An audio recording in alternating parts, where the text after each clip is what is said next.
One man, 100 guests, 1,000 drinks. Drinking with Jason. And hello, my friends. Welcome to Drinking with Jason, episode number 18. This week, I am putting back some hardcore drinks with Russell, by God, James. What's going on, Russell? Not much. How are you doing tonight? I'm doing pretty good. How about yourself? Great. Excited to be here. So Russell was recommended to, oh my God, this is going to be a long episode. I already can't talk. You were recommended to me by Hunter Shea, which immediately puts you on my shit list. And what I'm hoping is by the end of it, I'll assume you're not nearly as big a tool bag as he is. Okay. I'll see if I can do that. I should be kind of disappointed if you do. I do. When Hunter recommended you, this would be interesting. He hasn't put his stamp of approval on too many people that I've seen anyway. So yeah, when he tells me he likes what I wrote, it really means something. So really, because he kind of sucks. I'm just a little surprising. So Russell, what are we drinking tonight? We are drinking beautiful Florida tap water. Right? Filtered or unfiltered? Oh, unfiltered, straight from the tap, only because the hose is too far away. So. Oh man, you are a wild man. My liver's going to be crying tonight. I mean, what's that? That doesn't restrict you from drinking something else. It's not restricting me, but I'll take it a little easy. When Hunter's on here, he and I get blotto in like 20 minutes in. So I'll behave tonight. So Russell is an author of several books here. I see. Actually, you've got a lot published. How many of those are novels? 5? I've got 6. The new one, Q Island, is the 6th novel. And that's the one with Samhain that you were just telling me about. And that's with Samhain. Okay. Are you published with anyone else other than Samhain? No, all the novels are with Samhain, and then all of the short story collections are just independently done. Okay. You've got 6 novels with Samhain. Wow. Right. Oh, okay. So you've been in their stable for a while then. Yeah, Hunter and I actually started at the same time. He was in the very first month that they came out with horror, and I was in the second month they came out in horror. Oh, so, no kidding. Yeah. Did you get to know him back then or just recently? Yeah, we did. And the first horror convention that Samhain sponsored was a horror find out in Pennsylvania. Mm-hmm. And, I met him there for the first time. And we just... Okay. That very small group of people who had just published. There was like 5 of us. Really, really sorry to hear you've been dealing with him for that long. Yeah, it's a shame Horror Find went under, I don't know, what was that, 2 or 3 years ago now? I don't think they've had it. Yeah, we were at the last one, and it was very empty. And everybody was telling me, I don't get it. These are usually huge. And we were all sitting around, because Brian Keene stopped going. And so a lot of people stopped attending. And that was the last one I had. I gotcha. Because that wasn't going on too far from where I live, so that would have been a good one for me to attend, but my luck. I got to meet famous people, so it was worth it. You got to meet famous people? Yeah, that was I got to sit in the same room as famous people. I mean, I'm sitting across from Malcolm McDowell. And okay. Two seats down from Denise Crosby, and then I've got Ray Wise over in the corner, and I'm just sitting next to all these famous people going, what am I doing here with my one published novel that just came out, a month or 2 ago, and just thinking, I can't believe I'm sitting here. That's really interesting. Wow. Yeah. Once you get something out there, it feels weird, right? Yes. Like you're getting attention. And you're looking at Ray Weiss and you're like, I've got nothing on this guy. What am I doing in his vicinity? Right. And it's so funny because I go over as the Star Trek person, when it's empty and just say, man, I love your work. I loved you on Reaper. It's, and then. Oh, Reaper. I forgot about that show. It didn't last long. Great show. And, I come back feeling like an idiot that I just gushed over the guy. So then we're switching out and I'm taking my books out. And then he calls me on the way out and goes, so how are you doing? How'd you sell? And I'm like, wow, Ray Wise is talking to me like a human being. And, so we have a conversation about how slow it is. And I'm sitting there with my books, and I said, well, do you read horror? And he says, oh yeah, I love it. And I said, well, I'll tell you what, I'm just going to give you one of my books because, you've entertained me so much. I'll see if I can repay the kindness. And he's like, well, will you sign it? Oh yeah, sure. Will I sign a book for Ray Wise? Yeah, I think I can do that. And I had to go, here, I'll tell you what, let me give you a signed picture in return. And I'm standing there going, I can't believe I'm swapping swag with Ray Wise and I'm nobody. Did your head explode? Oh yeah, it was just amazing. I just was like in a daze for the next hour or so. And then we all get done and he leaves and he's walking out with my book in his hand. And I'm just thinking, oh my God, this is incredible. Man, that's a cool moment. Yeah, it was fun. Right after your first novel too. That's just very nice. Mind blowing. Now the alternate side of that is that I had a reading out there because it was horrifying. And so I got a reading and I was the first one out there. And so me and David Bernstein go to the room and first we can't find it and then it's still locked. So the whole thing starts late and we go inside and we're sitting there and we're waiting and nobody shows up. Absolutely no one. And so literally not a single person? Not a single one. And the door's open and there's this crowd walking by outside and there's a sign that says, oh, here's where the readings are, with our name on it to make it even worse. And so finally somebody shows up and they come in and say, is this where the readings are? And I'm like, yes, absolutely. This is it.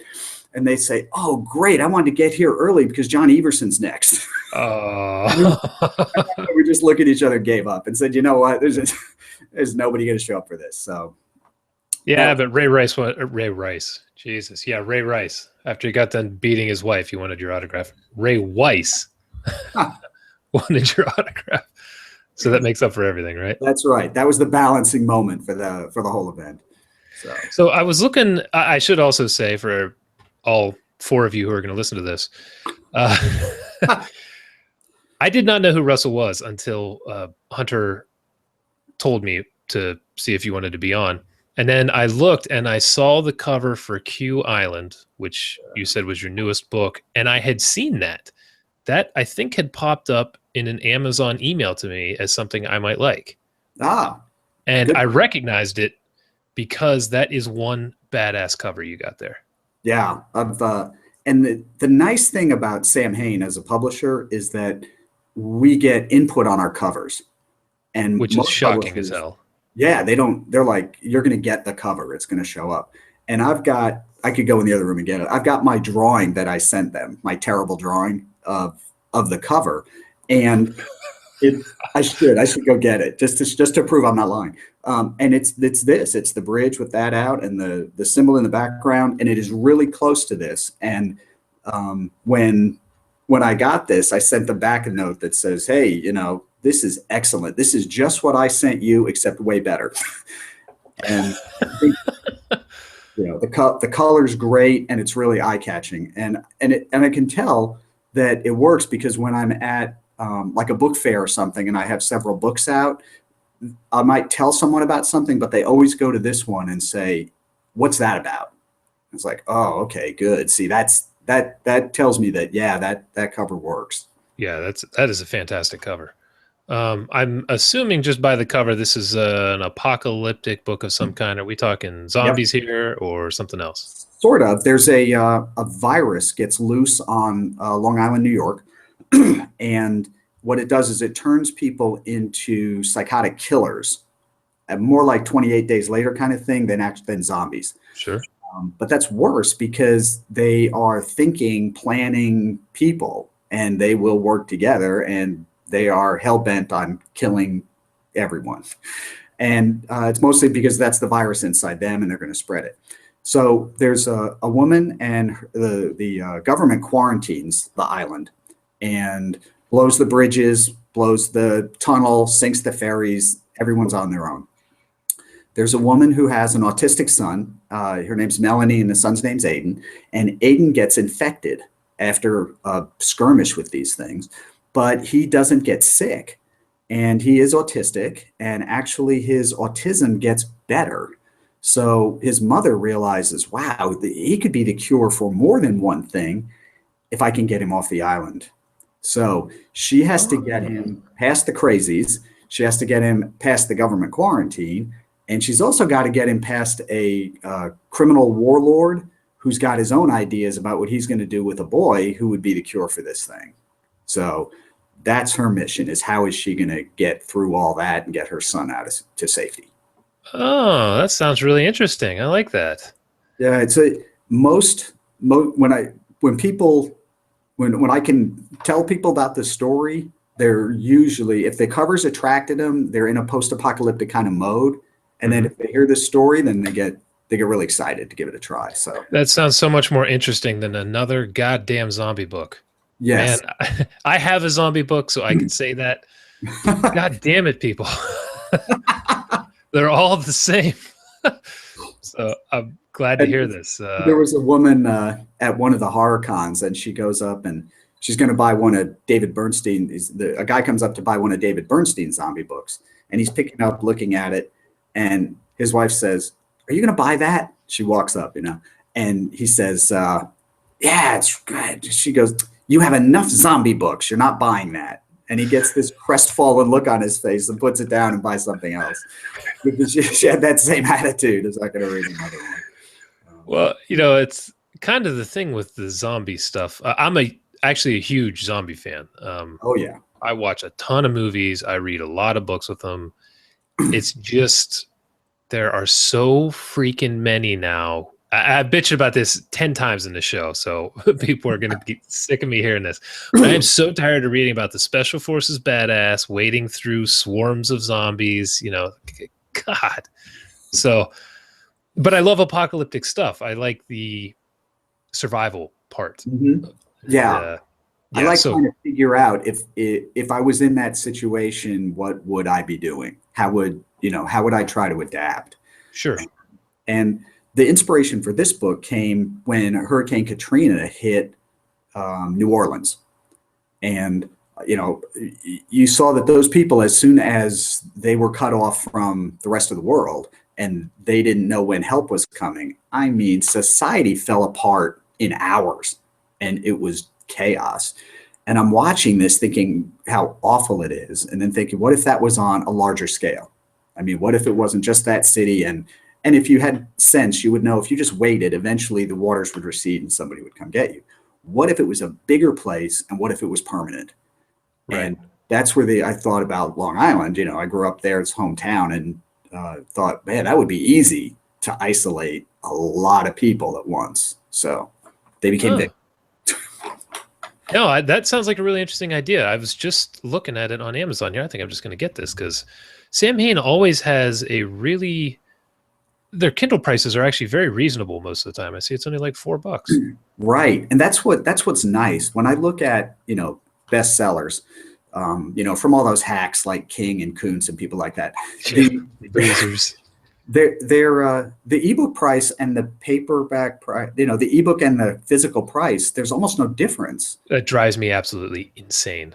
And I know for a fact it costs money to make this. I mean, there's paper and there's shipping and all of that, and it costs nothing to upload an e-file. So I just feel ripped off. It's nice that Samhain has a realistic price differential, that you're only going to pay $5, you're only going to pay $4.50, something like that for an ebook, and it's a reasonable thing.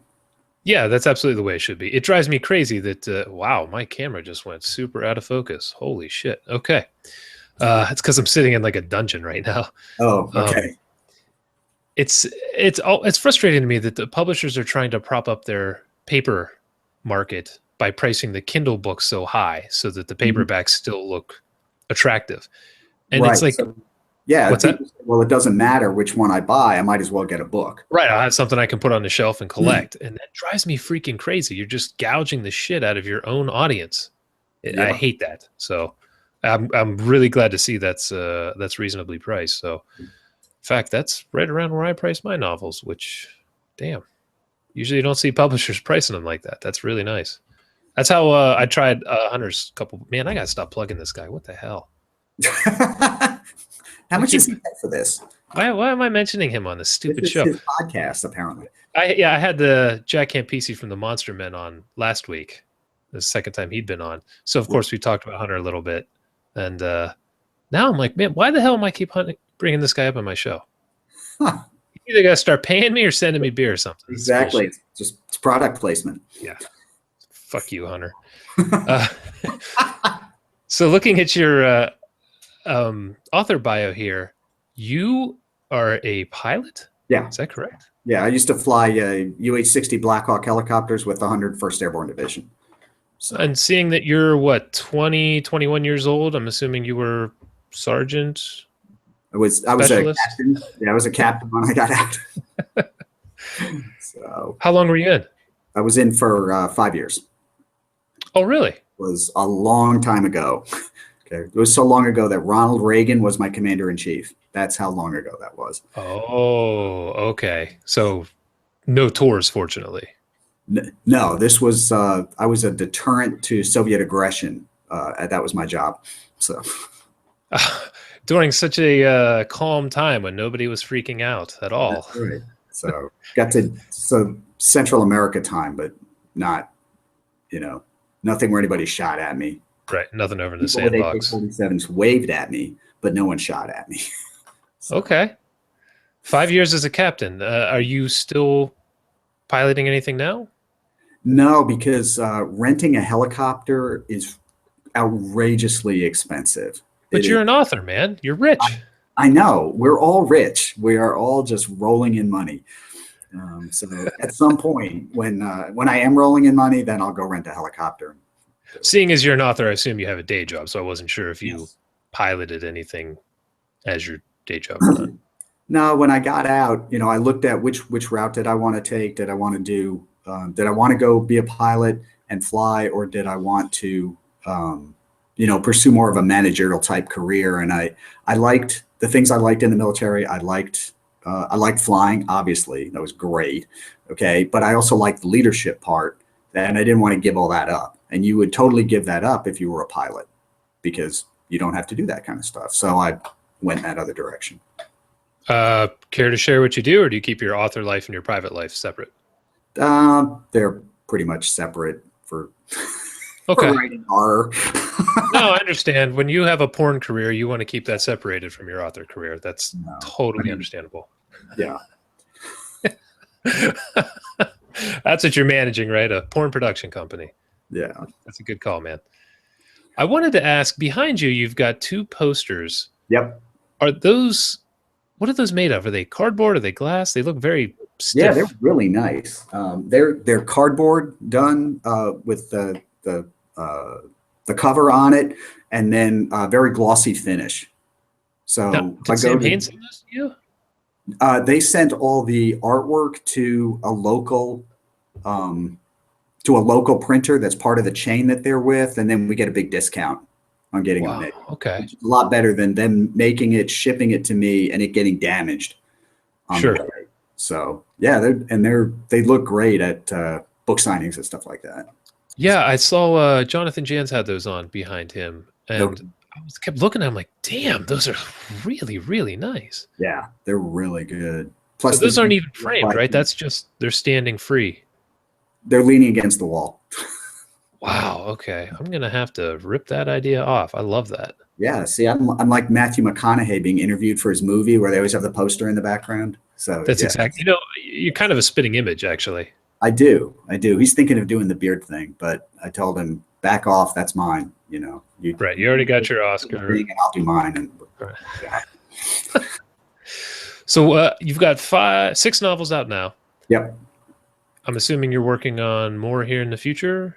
Yeah, there's a 7th one that's under contract for June of next year, and that's called The Portal. And that's most of my novels are much more supernatural than Q Island.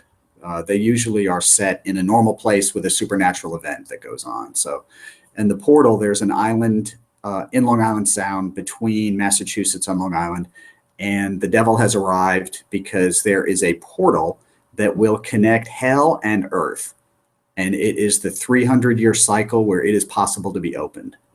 Oh, The last time 300 years ago, when they were there, someone took it before he could use it, and it's been hidden. So he knows it's somewhere on the island, and he's going to find it, and he's got a time limit, and he has no moral issues about finding it at any cost. So he shows up to do that, and then there's a couple there and some other folks on the island who have to try to get him to stop. So that's that. So that's coming out. Damn it, that sounds a little bit like something I might or might not be working on. Not too much, but there might be an island involved with some. Islands, I can't say anything. Islands are good because you can get the isolation, to get the fear factor up. So absolutely. And this is contracted through Samhain, I'm guessing. And right. Yep. What was the release date? That is scheduled for June next year. Okay. Now, how does Samhain work? Like, how early do you have to send the book in? January, February? I don't know if you're just putting it in, as a submission, there would probably be a year or two before, if it got accepted, before it came back out. Sure. But you're under contract already, so. Right. And I'm curious what the turnaround is. Yeah, if I get something in, usually within a year, give or take a month, it'll come out. So I'll sign the contract. I'll have the first manuscript in, and then I will, about a few months before the release date, I will have gotten the edited version back, and then I'll do the corrections on it and send that back to them and all that. Okay, so you actually send it in almost a year before it's coming out. Okay, and that's pretty standard. Yeah, and I think from what I've heard from other publishers, that might be a little quick.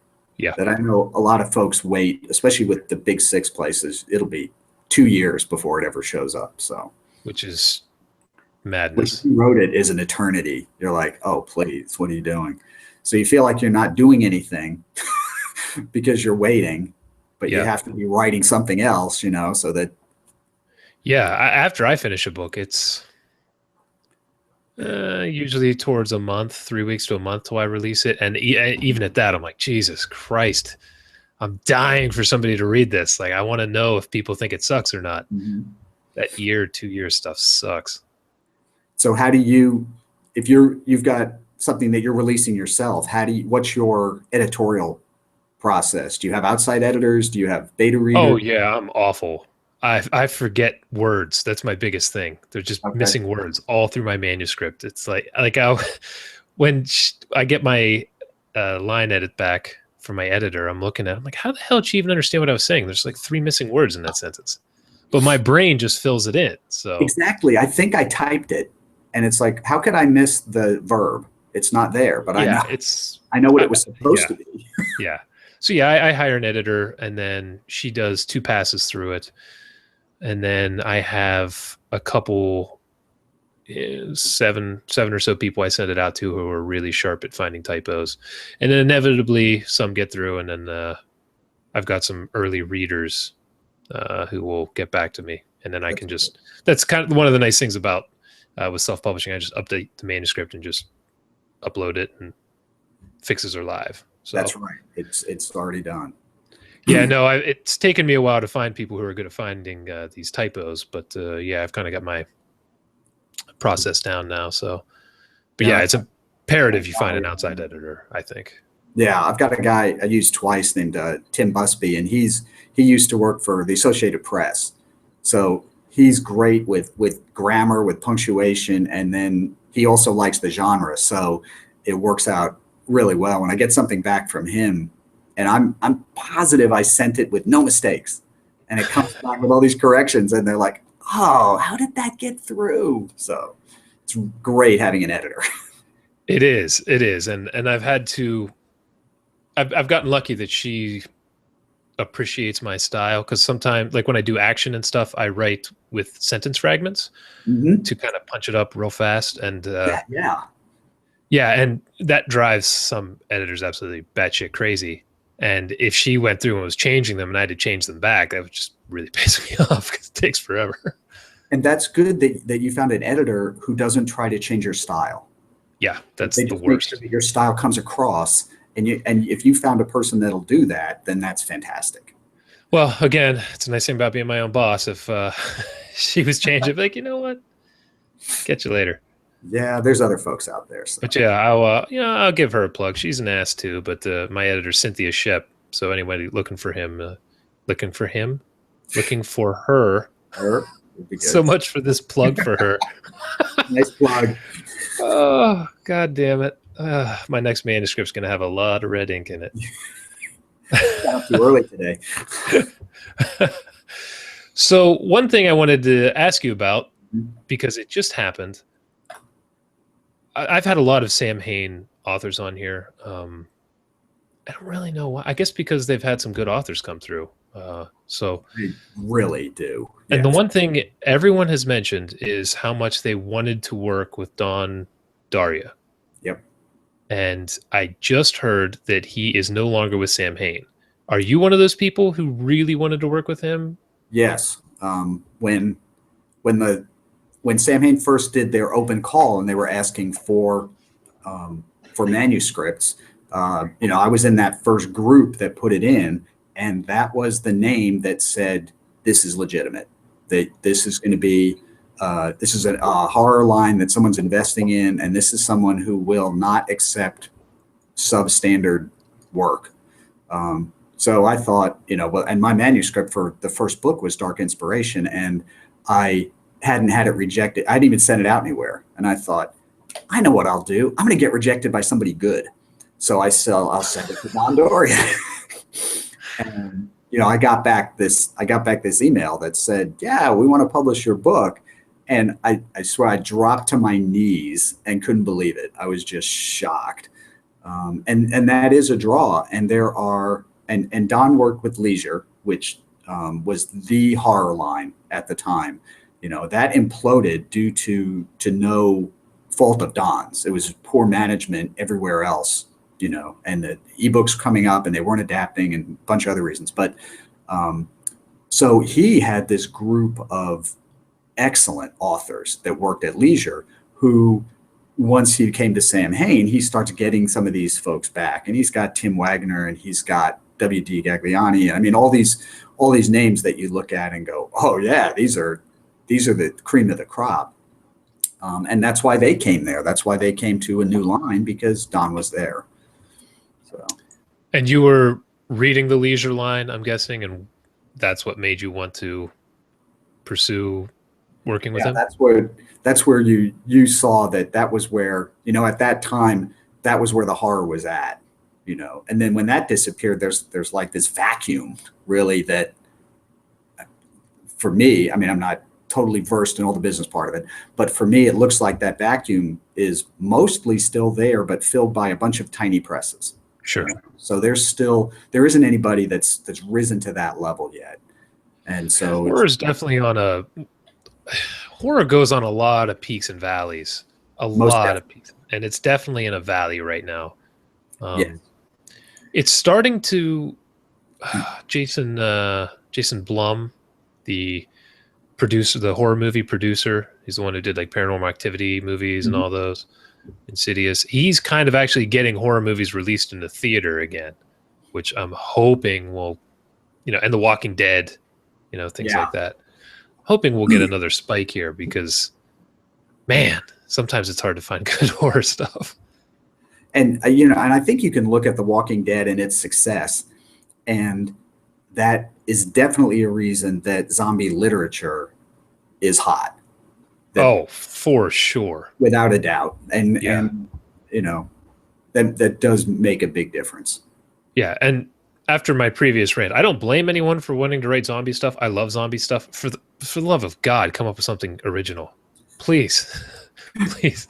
I have a series that's sort of like zombies, but it's quite different, that does well for me, and because of that, I get a ton of people sending me their zombie books. They want me to read them, and I'm like, guys, I just cannot read one more freaking page of, Arnold Schwarzenegger cutting through a million zombies. I love that stuff, but you have crushed it for me. You've crushed my soul. And it's funny because that same attitude, when the Publishers Weekly reviewed Q Island, they gave it a starred review. with this, somewhere in it specifically, it says something to the effect of, this is not a zombie novel. That it has the Thank trap, God. but it's much more about the people within it than just some, zombie, like you said, Arnold Schwarzenegger zombie slashing thing. Right. And I love me some Arnold Schwarzenegger stuff, but I can only take so much. So yeah, it's good to hear it's about the characters. That's why The Walking Dead is interesting. And that's what I keep telling people. Like, look, if all it is zombie killing for 300 pages, nobody gives a shit. Right. You've got to have someone that you get invested in. And I've had a lot of people, a lot of the fan mail and feedback that I've got are from people with autistic children who look at the portrayal of the autistic child Aiden in this book and say, that was dead on. I could feel it. I know what that life is like. And I felt that mother's pain with trying to save her son and seeing all that. And so how did you do research for that? My wife is a principal of a school that has mostly kids with learning disabilities. Oh, so okay. She has a lot of autistic kids there. So I sat and with her, and she was my proofreader for all that. Is this how it works? No, that's not how it works. This is, would this reaction be right? Well, no, it would be more like this. And so by the end of her beating all that into my head, I think I got a much better feel for that, and seeing inside that also gave me a much better feel for, the mother's reaction and how she would be. Oh, that's great. Yeah. That's interesting. Now, man, you've really got me interested in reading this now. Might have to move it up my TBR list, which every single episode I bitch is like 4,000 books high. But I keep talking to people who have interesting books. I'm like, yeah, all right, I'll move that up. And every month, Samhain puts out 2 or 3 novels. And I know most of the authors, and you look and see what it is. And you're like, oh, I got to read that. And then it's the same thing. You just can't. I gave up. I can't stay caught up. I'm lucky if I can get 1 out of 3 a month read, just because you got your own writing, and then you got reading, and then you have life. So life. What is? Yeah, I have one of those.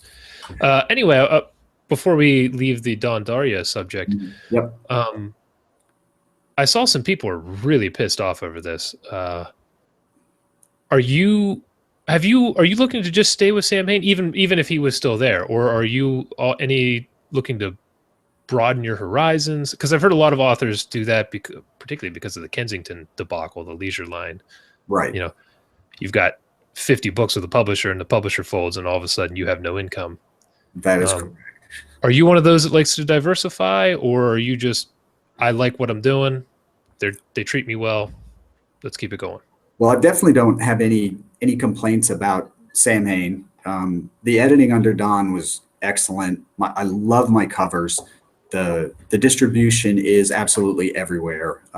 Not in physical bookstores, but I don't know any small press that is. And then there might be that I don't know of, but that seems to be. And not in Barnes and Noble anyway. Yeah, that's not happening. And your percent of sales out of that is minuscule anyway. It's ego stroking to, oh, here's my book, But so I really don't have any complaints. But the horror niche is relatively small. The manuscript that I just finished that is a straight thriller, not horror. With okay. The one about hell? Say again? The one about hell? No, this is the one after that. That one's contracted. So the one I keep forgetting you guys have books. Is you finished a year ago. Is so that's a serial killer story, and that's straight thriller. So I think that would obviously not go in a horror line as well. And so that's kind of like you're saying, diversification. That idea came to me. I'd like to run with it and see where that goes. So I'm sorry, did you say who that was through? That is going to be shopped out yet. That is okay. Just finished writing that. So that I'm going to try and see, well, where else could that go? Somebody that is, a thriller line someplace, and see how that works out. Not only is the horror genre so small, but because there's almost no publishers that aren't micro presses, there's no upfront money for most horror authors. They Yes, don't get an advance. that is true. Advances are not happening. Which that kills a genre just as fast as anything. If you write a book and then you hope it sells, and if it doesn't sell, well, I just spent 6 months of my life. That's right. And so, yeah, it's an interesting time. But fortunately, even if you can't sell a book now, you've got Amazon, you've got iTunes, you've got Kobo and Barnes and Noble. You can self-publish, and maybe 50 people read it, but you're getting a readership.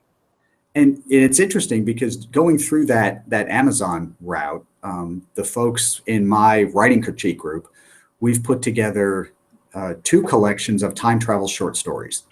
We've published those through Amazon, Kindle Direct, and all that. And all the proceeds for those we give to Doctors Without Borders.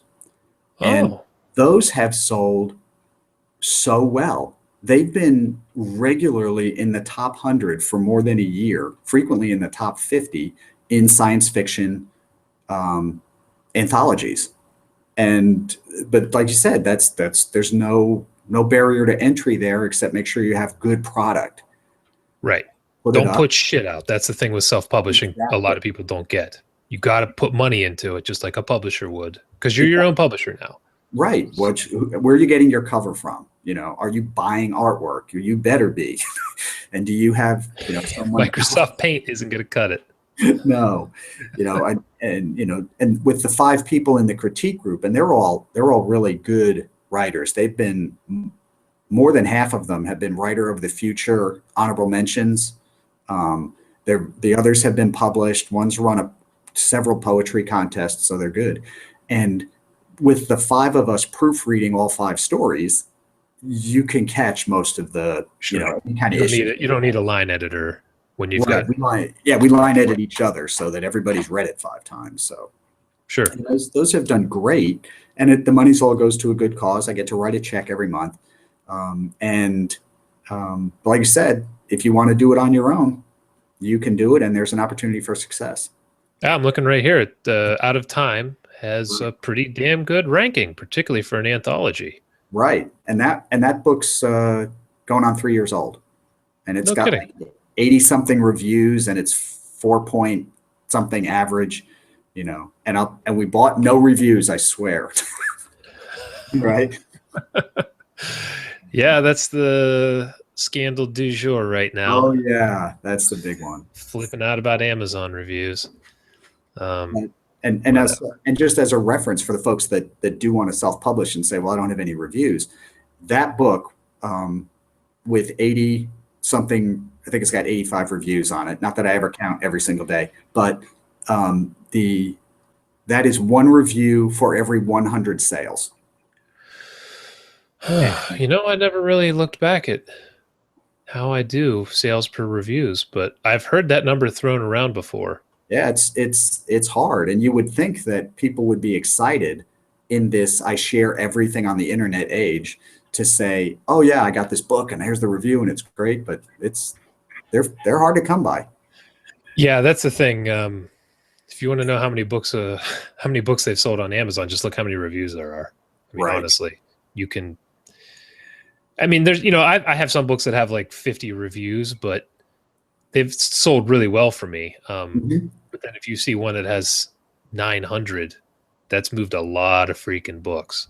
So, yeah. It's tough. Getting reviews is tough. So if an author asks you, hey, do you mind leaving a review? He's not just being a dick. Well, maybe he is. I don't know. I don't know who he is, but it's probably more like begging because that's your lifeblood, Yeah.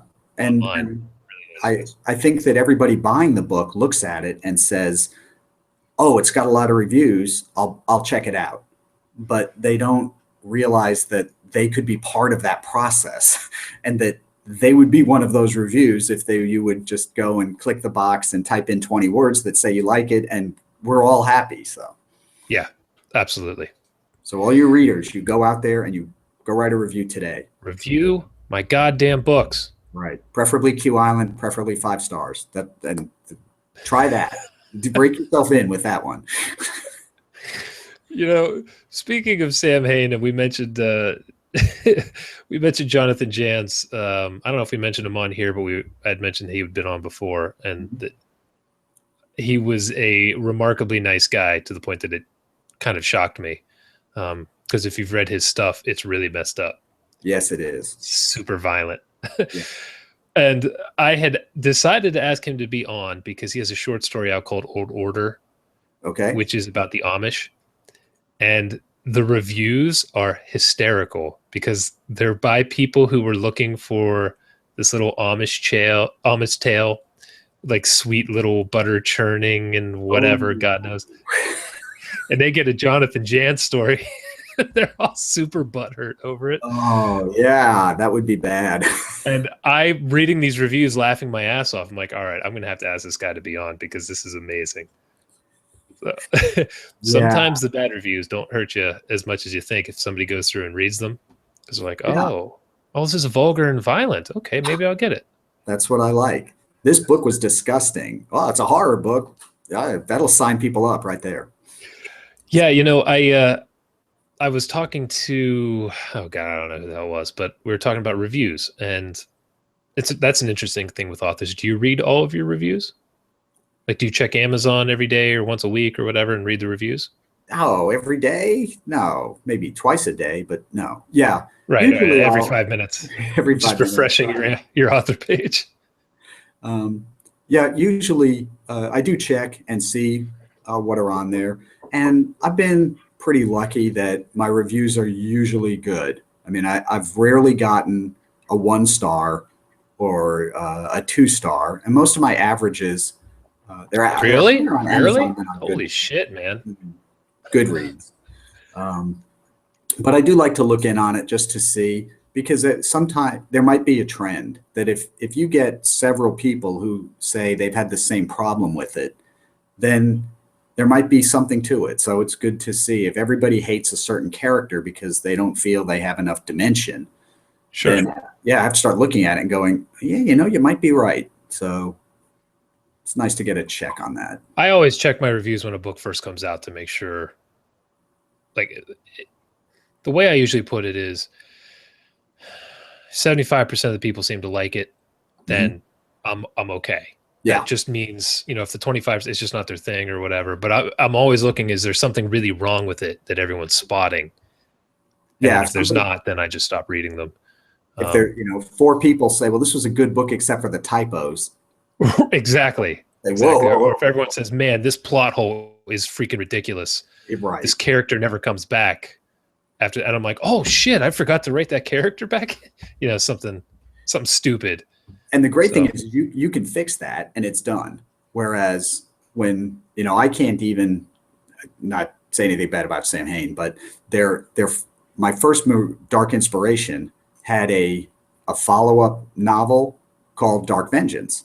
And I said, okay, what we really ought to do is go back to Dark Inspiration and change the back matter on that from someone else's book to the second book in this world so that people will read through it. I do that all the time. Yep. Yeah, they don't do that because that's that's sold book. That's, is that really going to generate more sales? And they run the math on it. But yes, it will. But you got to promo the first book after you change the back matter. Well, see, now I did get them to do that because right now my Dark Inspiration is on sale for 99 cents as an ebook.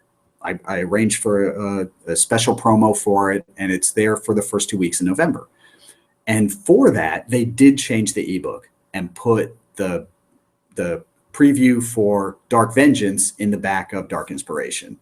So you're right. They said there has to be a reason. Okay, well, this was a pretty good reason. So that's out there, right now for anybody looking for, if you want to try something that I did and not invest any money to speak of in it, that's your chance. Dark Inspiration, 99 cents in your ebook. All right.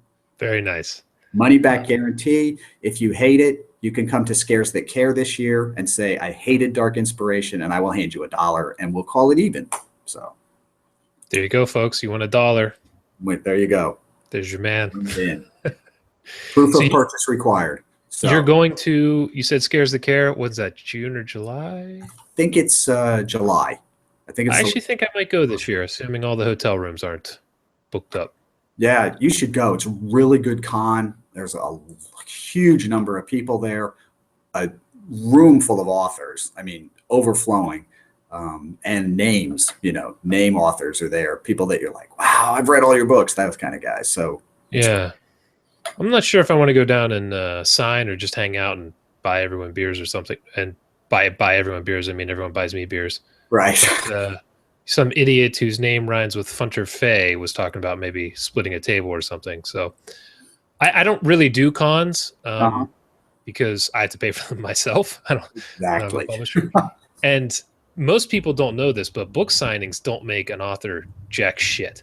No. And usually it costs you money. It does. There's you can't sell enough books at a con to break even on the table generally, certainly not on the hotel and the transportation and everything else to get there. But yeah, you have to make an absolute killing. Right. And it just usually, unless you're a big name, it's probably not going to happen. It's not going to happen. And if you're a big name, someone else is footing the bill.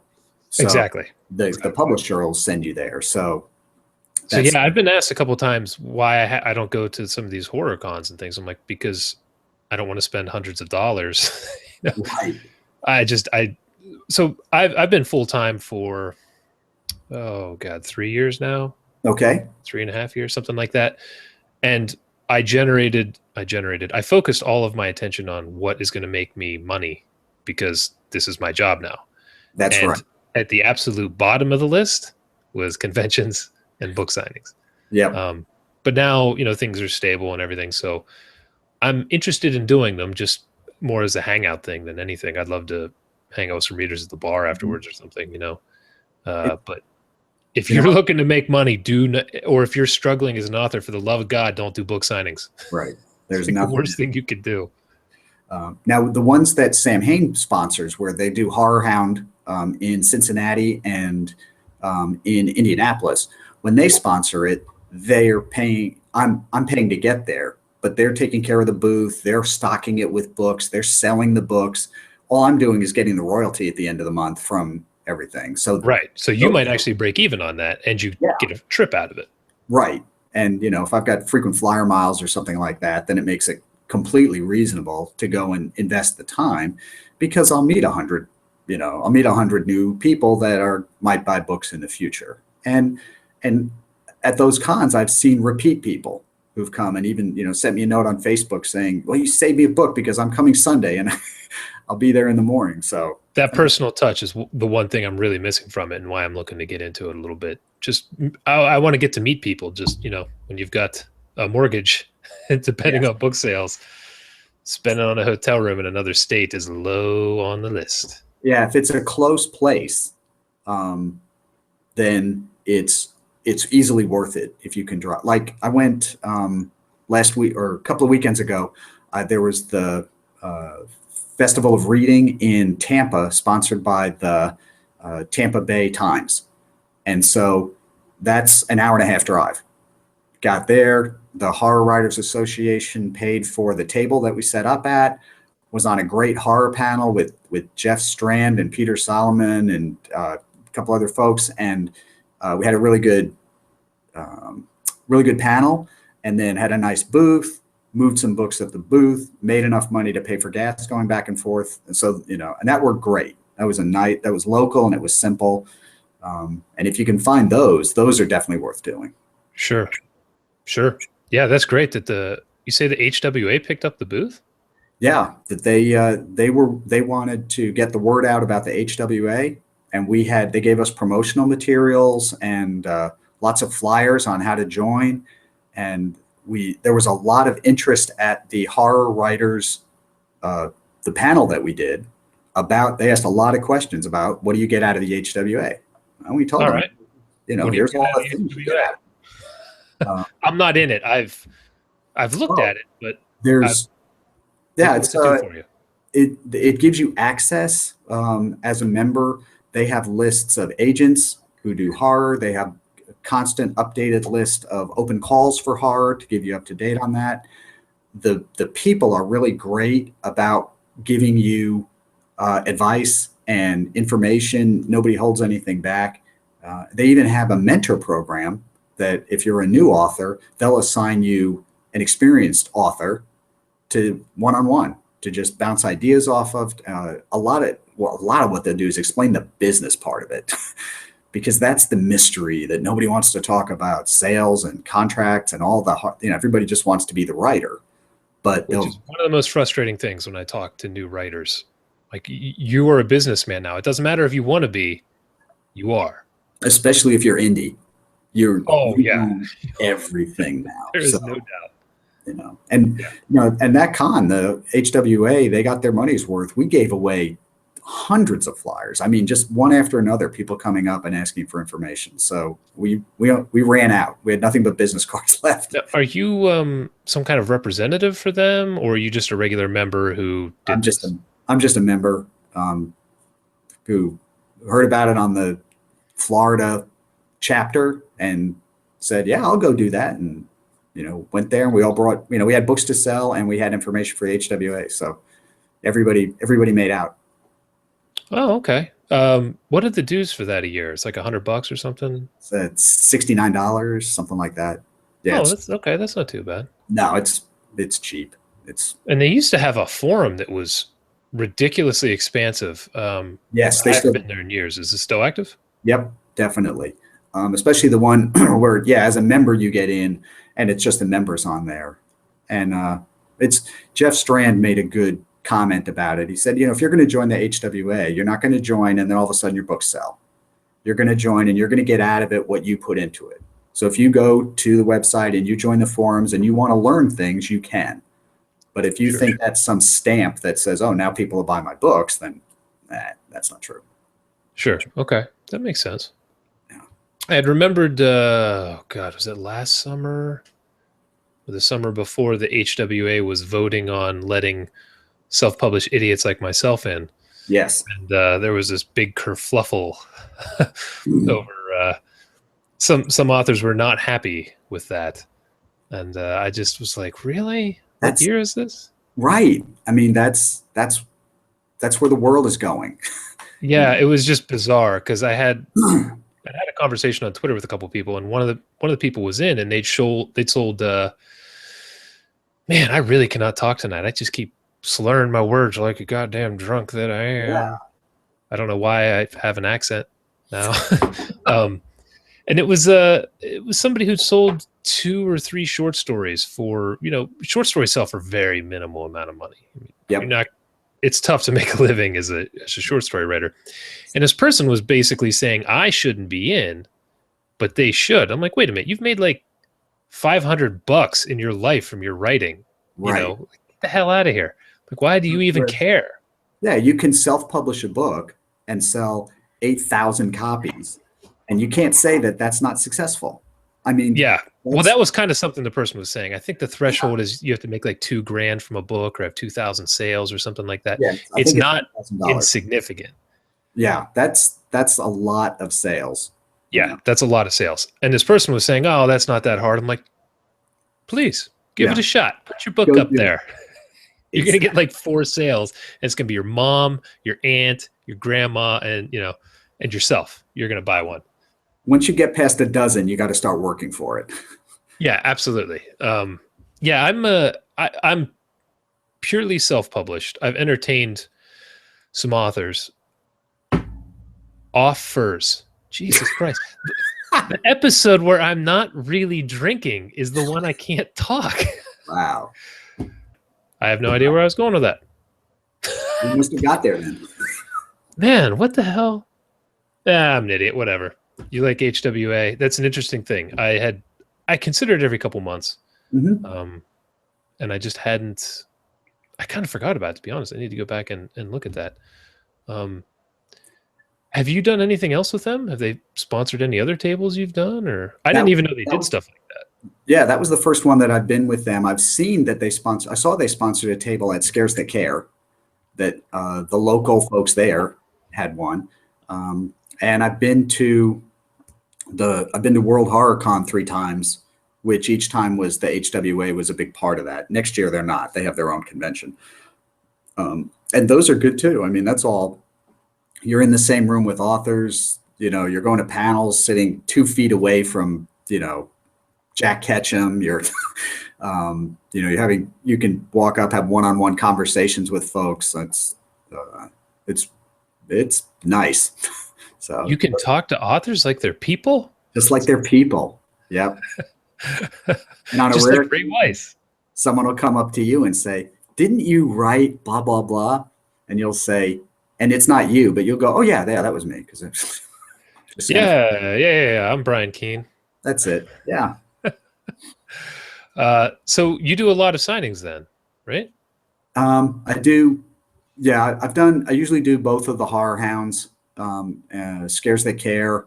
And then if something local is happening, then that I can get into. I mean, this Saturday, I'm going to be at the Tampa Bay Book Fair. They have it, it's brand new this year, but the table fee was ridiculously low. And I thought, well, I've only got to sell X number of books to break even. So let's go give it a try. And, we'll go do that from 2 o'clock to 8 o'clock in Pinellas Park.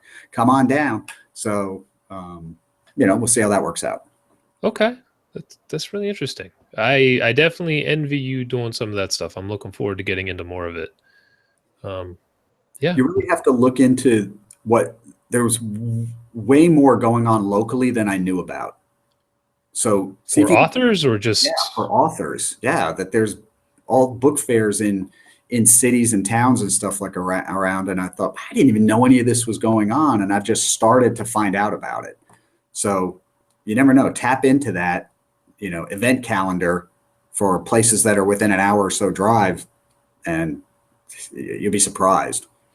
So. Okay. Yeah. I'll have to check some stuff out. So like I said, now it was kind of a matter of getting X amount of books out, until your income level is where you're comfortable with. And it, it depends on your lifestyle, what that level is. But Right. Once you hit that, you can start estimating my writing. That is a big ass cat. It looked bigger in front of the camera than it really is. It took up the whole screen. Yeah. Oh, that was great. And now she's rubbing her head against the side of the laptop, so everything's going to shake like an earthquake. Whatever. Like I said, 30 people watch this. Everyone listens. So good. Which is why it's great that I'm slurring like an idiot.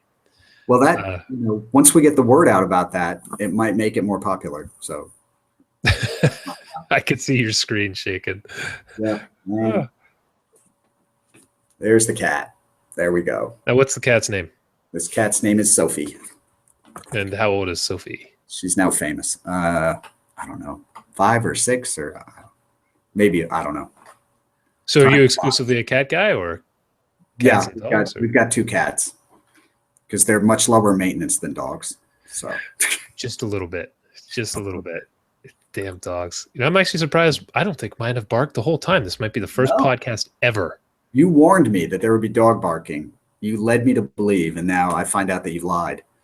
Yeah, my wife must have stopped by her boyfriend's house or something on the way home. Didn't make it yet. All right, man. We're hitting the hour mark here. All right. What's the name of the book you have coming out with Samhain? This one, the one that's out right now is Q Island, that you can go get as we speak. Which is only $4, which is awesome. Yep. And Dark Inspiration right now, my first novel, is on sale for 99 cents as an ebook. So if you want to give it a try with a minimal investment, go pick that one up. And you can download that anywhere through the first 2 weeks of November. I think through the 18th, that'll be available for 99 cents. And then you got one coming out next year called? The Portal will come out next year in June. Next year in June. Okay, I got to get my book done, get it out before then, just in case it's a little just in too case, close. that's right. So that I'm the guy who ripped you off. You're the guy, exactly. It's funny. I had. Did you see the movie The Kingsman? Or just yes. King? Yep. Okay, with the cell phone gimmick making people go crazy. Yes. I came out with a novel last year, about a month before that movie came out, and it's about a cell phone signal that makes people go crazy. And I was like, oh, Jesus. If I'd released this book 1 month later, everyone would have thought I just ripped off Kingsman. It's terrible when because, everything's been done basically. And, you finish a story and someone reads it and goes, oh, this is just like X. And you're like, I never read that. Well, no, I don't know what that is. Sorry, but it's how it works. People just always think you're ripping something off. So that's correct.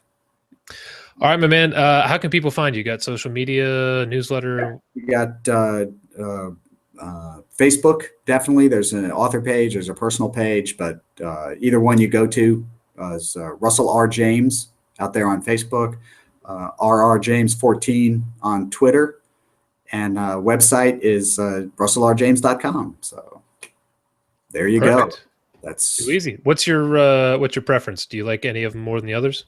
No. Anyway, I'm totally desperate. If you try to get in touch with me, trust me, I will get back to you.